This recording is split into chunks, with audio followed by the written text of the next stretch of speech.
विजयादशमी के इस अवसर पर आज स्वदेश भोपाल ने अपने प्रकाशन के 43 वर्ष पूरे कर लिए। पुरानी भोपाल की मोती मस्जिद के पीछे एक तबेले के पास की छोटी सी दुकाननुमा जगह से प्रारंभ हुआ स्वदेश, मारवाड़ी रोड के श्री प्रिंटर्स से होता हुआ स्वदेश देखते ही देखते जब भोपाल के प्रेस कॉम्प्लेक्स स्थित अपने वर्तमान परिसर स्वदेश भवन में पहुंचा, तब खुद उद्घाटन समारोह में भारत के पूर्व प्रधानमंत्री अटल बिहारी वाजपेयी ने प्रसन्नता जाहिर करते हुए कहा था कि आज से स्वदेश भी भोपाल की प्रमुख समाचार पत्रों की कतार में सम्मिलित हो गया। इसके बाद सफलता की ये रफ्तार थमी नहीं, बल्कि देखते ही देखते स्वदेश रायपुर, जबलपुर, बिलासपुर और सागर तक पहुंच गया। परंतु वो कहते हैं ना कि सफलता की सीढ़ियां चढ़ते वक्त कई कांटे तो आते ही हैं। उसी प्रकार अपनी इस कठिन यात्रा ने हमें कई खट्टे मीठे अनुभवों के भंडार से भर दिया। स्वदेश की इस मैदानी और आसमानी यात्रा के 43 वर्ष कैसे निकल गए पता ही नहीं चला।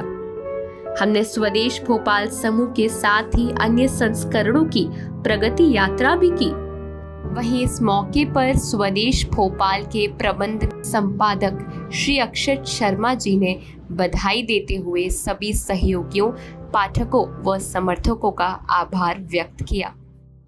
नमस्कार। विजयादशमी के इस पावन पर्व पर स्वदेश भोपाल अपनी निरंतर यात्रा के 43 वर्ष पूर्ण कर 44वें वर्ष में प्रवेश कर रहा है। यह जो यात्रा रही है, ये निश्चित रूप से संघर्षों के साथ में, कठिनाइयों के साथ में परिपूर्ण रही हैं।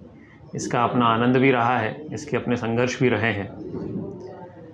स्वदेश के प्रधान संपादक श्री राजेंद्र शर्मा जी के निरंतर संघर्ष, प्रयास और उनके अदम्य इच्छा शक्ति के कारण स्वदेश को पाठकों का जो प्यार मिला है, वही हमारी पूंजी है। भारत के पूर्व प्रधानमंत्री और स्वदेश के संस्थापक श्री अटल बिहारी वाजपेयी जी, जिन्होंने कि स्वदेश भोपाल के इस परिसर का उद्घाटन किया था, उन्होंने उस दिन कहा था कि स्वदेश भी अब भोपाल के प्रमुख समाचार पत्रों में शामिल हो गया है। उनका यह जो भाव था, उसको पूरा करने के लिए स्वदेश ने अनन्य प्रयास किए और उस पर खरा उतरने का भी पूरा अपना प्रयास किया। इस निरंतर यात्रा में स्वदेश ने अपने अन्य संस्करण भी शुरू किए, जो जबलपुर, सागर, रायपुर, बिलासपुर वहाँ से भी शुरू हुए और इन यात्रा निरंतर अभी तक आपके आशीर्वाद और सहयोग समर्थन से जारी है। नई तकनीक, नए परिवेश और बदलते हुए सामाजिक परिवेश ने समाचारों की दुनिया को और भी कठिन, जटिल बना दिया है। नित नई तकनीक के साथ में अपने आप को उसके साथ में सामंजस्य बिठाते हुए स्वदेश ने अपनी यह यात्रा आगे भी जारी रखी है, जिसमें हमने अपना YouTube चैनल भी है, हमारा वेब पोर्टल भी है। ई-पेपर के साथ में हम अपनी नई तकनीक के साथ अपने पाठकों के पास पहुंचने का प्रयास कर रहे हैं और हमारे इन प्रयासों को आप लोगों का आशीर्वाद मिले और आगे भी निरंतर ऐसा जारी रहे, यही हमारी कामना है। दशहरे और दीपावली की हार्दिक शुभकामनाओं के साथ में आपका हृदय से बहुत बहुत धन्यवाद। इसी के साथ 50 वर्षीय पत्रकारिता की यात्रा और स्वदेश भोपाल समूह की 43 वर्षीय कठिन परीक्षा ही स्वयं इसका प्रत्यक्ष प्रमाण है।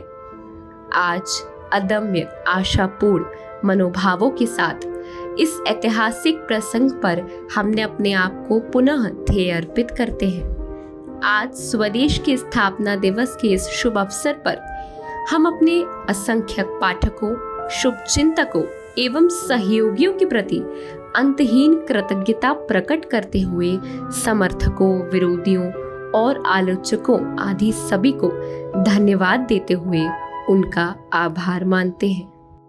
इसी के साथ आज हम जगदीश्वर से ये प्रार्थना करते हैं कि वे हमें स्वदेश का शंखनाद करने वाले महापुरुषों की अपेक्षाओं के अनुरूप ही निरंतर चलने और सतत चलते रहने तथा उत्तरोत्तर वृद्धिशील होने का आशीर्वाद प्रदान करें। एवं इसके लिए आवश्यक शक्ति, सामर्थ्य और शील प्रदान करे।